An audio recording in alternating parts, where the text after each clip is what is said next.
উৎসব 1433 সম্মানিত সুধী আলাদা কর্মসূচিতে আপনারা বিভিন্ন ধরনের বৈচিত্র্যপূর্ণ সমন্বয়ে একটি র্যালি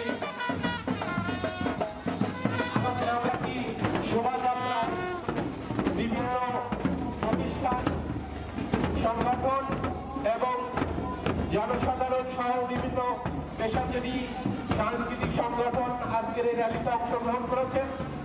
গ্রামীণ ঐতিহ্যে ভরপুর আজকের এই র্যালি আমাদের মাঝে বিভিন্ন প্রতিষ্ঠান ব্যানার নিয়ে প্রবেশ করছে। আমরা দেখতে পাচ্ছি আলাউদ্দিন আহমেদ অন্তর্ভুক্ত বিভিন্ন শিক্ষা প্রতিষ্ঠান, বিভিন্ন সাংস্কৃতিক সংগঠন আজকের এই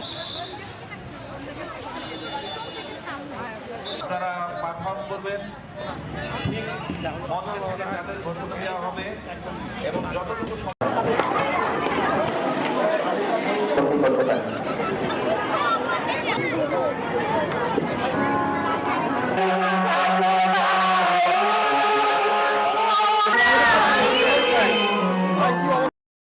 আমরা গায়ে রাঙিয়ে এসেছি শুধুমাত্র আজকে দিনটি উদযাপন করার জন্য।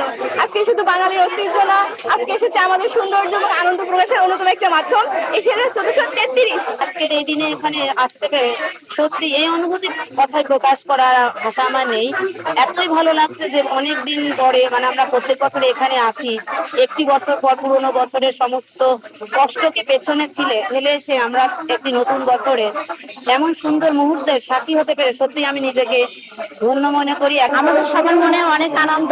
পহেলা বৈশাখ এভাবে নতুন করে বছর বছর ফিরে আসে মানে আমাদের পুরাতন ঐতিহ্যকে ধরে রাখার, হৃদয়ে ধারণ করা। এখানে আমাদের কিছু আয়োজন রয়েছে, যেমন আম পানা, আমের শরবত, তারপরে কমলার শরবত, লেবুর শরবত, এছাড়া কচুরি, ছোট ছোট আয়োজন করেছি। আমাদের যে বাংলা পুরাতন যে ঐতিহ্যগুলো, লাঠি খেলা, পুতুল নাচ, তারপরে হচ্ছে যে সাপ খেলা, এটা যে গ্রামের একটা ঐতিহ্য, বাতাসা দিয়ে তিনি তার পহেলা বৈশাখ মানে এখানে যে আমাদের অনুষ্ঠান করা হয়েছে এই জন্য আমরা সেটা আসছি। আর এখানে এসে আমাদের অনেক ভালো লাগছে, আর মানে আয়োজনটা অনেক সুন্দর।